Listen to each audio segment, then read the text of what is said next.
روحانی قرآن پاک کو تفسیر کے ساتھ سننے کے لیے ہمارے چینل رفیع اکرم آفیشل کو سبسکرائب کریں اور پاس میں دیے ہوئے بیل آئکن پہ کلک کریں اور ایسے آنے والے ہر ایک ویڈیو کو فل واچ کریں اور اپنے دوستوں کے ساتھ شیئر کریں۔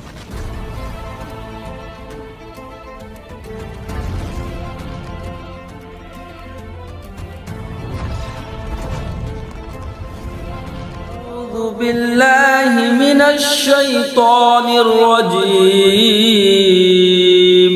پناہ مانگتا ہوں میں اللہ کی شیطان مردود سے۔ نساؤکم حرث لکم فأتوا حرثکم أنا شئتم وقدموا لأنفسكم واتقوا الله واعلموا أنكم ملاقوه وبشر المؤمنين ولا تجعلوا الله عرضة لأيمانكم أن تبروا وتتقوا وتصلحوا بين الناس والله سميع عليم۔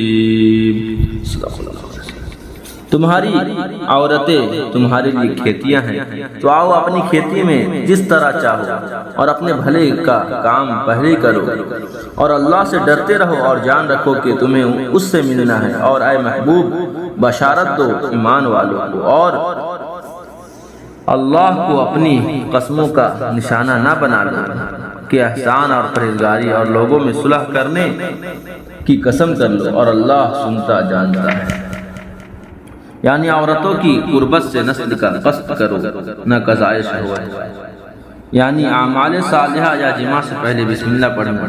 حضرت عبداللہ بن رواحہ نے اپنے بہنوئی نعمان بن بشیر کے گھر جانے اور ان سے کلام کرنے اور ان کے خصوم دشمنوں کے ساتھ ان کی صلح کرانے سے قسم کھا لی تھی۔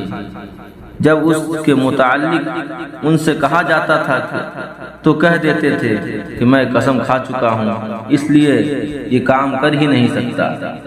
اس باب میں یہ آیت نازل ہوئی اور نیک کام کرنے سے قسم کھا لینے کی ممانعت فرمائی گئی۔ اگر کوئی شخص نیکی سے باز رہنے کی قسم کھا لے تو اس کو چاہیے کہ قسم کو پورا نہ کرے بلکہ وہ نیک کام کرے اور قسم کا کفارہ دے۔ مسلم شریف کی حدیث ہے، حدیث میں ہے رسول کریم صلی اللہ علیہ وسلم نے فرمایا، جس شخص نے کسی امر پر قسم کھا لی پھر معلوم ہوا کہ خیر اور بہتری اس کے خلاف میں ہے تو چاہیے کہ اس امر خیر کو کرے اور قسم کا کفارہ دے۔ مسئلہ بعض مفسرین نے یہ بھی کہا ہے کہ اس آیت سے بکثرت قسم کھانے کی ممانعت ثابت ہوتی ہے۔ صدق اللہ العظیم۔ ہماری طرف سے رمضان کے پاک مہینہ مبارک ہو۔ ہمارے اسی طریقہ کے ویڈیو دیکھنے کے لیے ہمارے چینل رفیع اکرم آفیشل کو سبسکرائب کریں اور پاس میں دیے بیل آئکن پہ کلک کریں اور ایسے آنے والا ہر ایک ویڈیو کو اپنے دوستوں کے ساتھ شیئر کریں۔